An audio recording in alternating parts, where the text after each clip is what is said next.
Assalamu alaikum. Today we are going to find torque on an electric dipole in uniform electric field. To find torque on an electric dipole in uniform electric field. सबसे पहले we must be knowing what is an electric dipole and what is a torque. जहां तक electric dipole की बात है, a system of two equal and opposite charges, एक charge positive, एक charge negative, separated by small distance, is called as electric dipole. एक electric dipole में दो इक्वल चार्जेस होते हैं और अपोजिट होते हैं, एक पॉजिटिव, एक नेगेटिव और एक पॉजिटिव. जहां तक टॉर्क की बात है, torque is the rotational analogue of force. जो फोर्स लीनियर मोशन में काम करता है, फोर्स जो काम करता है लीनियर मोशन में, वही टॉर्क करता है रोटेशनल मोशन में. Force is the physical quantity which changes और tries to bring change in linear motion. Likewise, जो टॉर्क है, that is the physical quantity which tries to or brings change in rotational motion. बहरहाल एक dipole पे uniform electric field में torque क्यों होगा, इस चीज को समझना है. हमने अभी तक ये पढ़ा है कि अगर किसी इलेक्ट्रिक फील्ड में किसी चार्ज को रख देते हैं तो इस चार्ज पे फोर्स होता है. इलेक्ट्रिक फील्ड में चार्ज पे फोर्स होता है. कितना फोर्स होता है? वो फोर्स होता है चार्ज इनटू इलेक्ट्रिक फील्ड. अगर इलेक्ट्रिक फील्ड में किसी चार्ज को रख देते हैं तो उस चार्ज पे फोर्स होता है. अब चलिए यही नॉलेज है. और दूसरी बात, अगर चार्ज पॉजिटिव होगा तो इसमें फोर्स होगा उसी डायरेक्शन में जिस डायरेक्शन में इलेक्ट्रिक फील्ड है, और अगर चार्ज नेगेटिव होगा तो उसमें फोर्स होगा in opposite direction to electric field. ये नॉलेज हमने यहां पे यूज करेंगे. What we have to do, we have to consider uniform electric field. Uniform electric field को हम इक्वली स्पेस्ड पैरेलल लाइन से दिखाते हैं. ये है यूनिफॉर्म इलेक्ट्रिक फील्ड. इसमें हमने रखा है एक डायपोल, जिस डायपोल में एक चार्ज नेगेटिव है और एक चार्ज पॉजिटिव है. सीधी सी बात है, जब हमने चार्ज को रखा है इलेक्ट्रिक फील्ड में तो जरूर इस पे क्या होगा, फोर्स. इस चार्ज पे फोर्स होगा, पॉजिटिव चार्ज पे होगा force in the direction of electric field. अरे भाई कितना होगा, Q into E, charge in electric field. So इस पे चार्ज, इस पे फोर्स होगा Q into E in this direction, in the direction of electric field.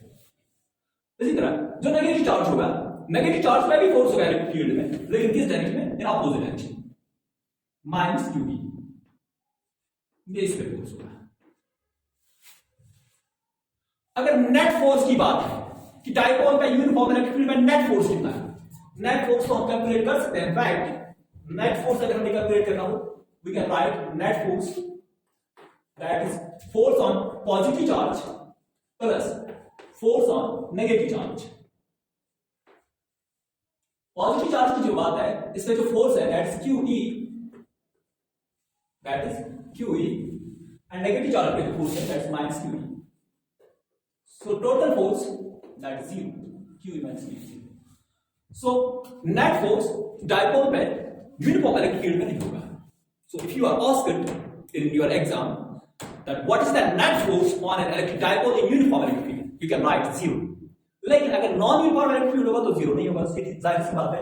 अगर नॉन यूनिफॉर्म इलेक्ट्रिक फील्ड होगा, यहाँ पे फील्ड ज्यादा होगा, यहाँ पे फील्ड कम होगा, तो QE ज्यादा यहाँ पे बनेगा, माइनस QE कम बनेगा, तो उस वक्त नेट फोर्स होगा. लेकिन यूनिफॉर्म इलेक्ट्रिक फील्ड में नेट फोर्स डायपोल पे 0 होता है. हमारा मकसद इस वक्त कुछ और है. क्या? टॉर्क निकालना है. Torque on electric dipole. चलिए, how to find torque on electric dipole. Torque मान के चलते हैं मेरे पास कोई चीज है, ठीक है, इस चीज, ये चीज है कोई, फॉर एग्जांपल. अब इस चीज को मैं यहां खींच रहा हूं, यहां पे यहां खींच रहा हूं, दो इक्वल और अपोजिट फोर्स में इस पे कर रहा हूं, तो क्या होगा, इस पे कपल होता है. Couple, what is couple? Couple is a pair of two equal and opposite forces acting on the same body. एक ही बॉडी में दो इक्वल और अपोजिट फोर्सेस जब होते हैं, एक इस डायरेक्शन में एक अपोजिट डायरेक्शन में, तो हम यूं कहते हैं कि इसमें कपल एक्सिट होता है. लेकिन इस कपल में जो फोर्स इन्वॉल्व है, एक ही लाइन ऑफ एक्शन ये है, एक ही लाइन ऑफ एक्शन ये है. अगर इनकी लाइन ऑफ एक्शन सेम ना हो तो क्या है, तो ये बॉडी को रोटेट करते हैं.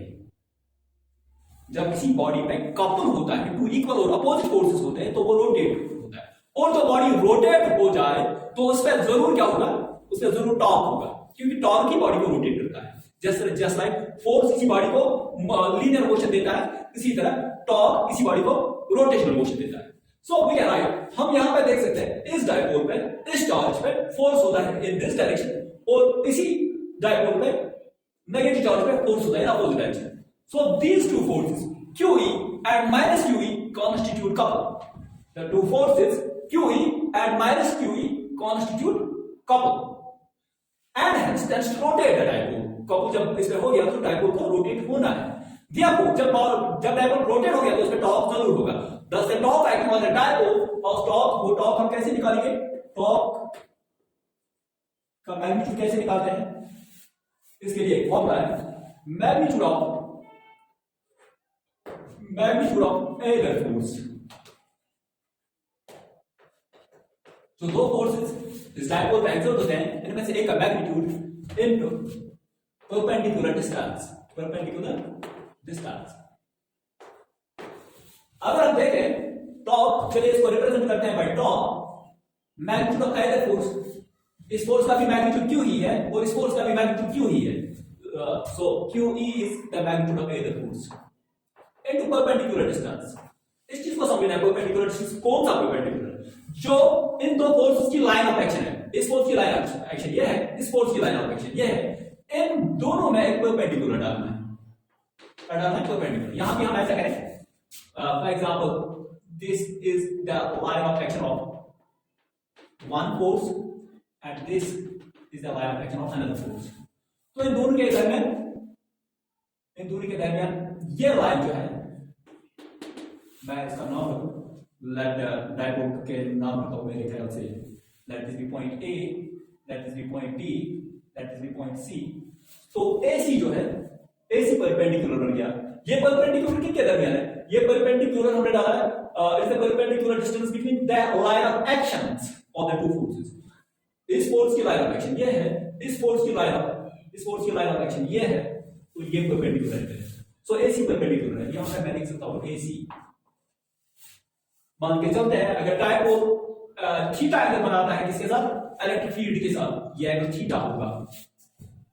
तो जो परपेंडिकुलर जो होगा वो होगा hypotenuse times sine of theta. Trigonometric relation use करते हैं, perpendicular is equal to hypotenuse times sine of theta. So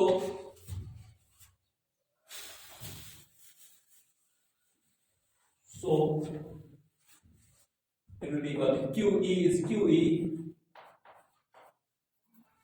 not writing in vector form, just write. AC is how much? That is hypotenuse. How much is hypotenuse? AB times sin of theta. That is QE. AB is how much? 2L sin of theta. Because AB is 2L, the dipole length. We can write Q 2L को यहां पे लिख देता हूं, Q into 2L into E sin of theta। और ये जो Q into 2L है, that's magnitude of charge, product of charge and dipole length, that's called as dipole moment। Charge और डायपोल लेंथ का प्रोडक्ट डायपोल मोमेंट के बराबर होता है, जो कि हम P से लिखते हैं, P sin of theta हमारा यहां पे आ गया। सो टॉर्क जो है, टॉर्क निकला किसके बराबर? T sin of theta के बराबर। This gives us the magnitude of charge on an electric dipole in uniform magnetic field, So in vector form, अगर हम इसको वेक्टर फॉर्म में लिखें, तो टॉर्क को वेक्टर फॉर्म में लिखना है, उस फॉर्म में we have to replace sin by cross, sin को रिप्लेस कर सकते हैं क्रॉस प्रोडक्ट से। So in vector form में ये बन गया। This gives them torque on an electric dipole in uniform magnetic field.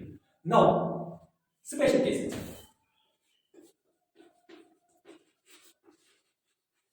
एक केस तो ये है, when theta is equal to 0 or 180। जब थीटा 0 होगा या 180 होगा, इसका मतलब ये हो गया डायपोल कैसे होगा, चाहे डायपोल लेंथ उस वक्त, डायपोल मोमेंट उस वक्त पैरेलल होगा इलेक्ट्रिक फील्ड के या एंटी पैरेलल होगा। पैरेलल की सूरत में थीटा 0 होगा और एंटी पैरेलल की सूरत में थीटा 180 होगा।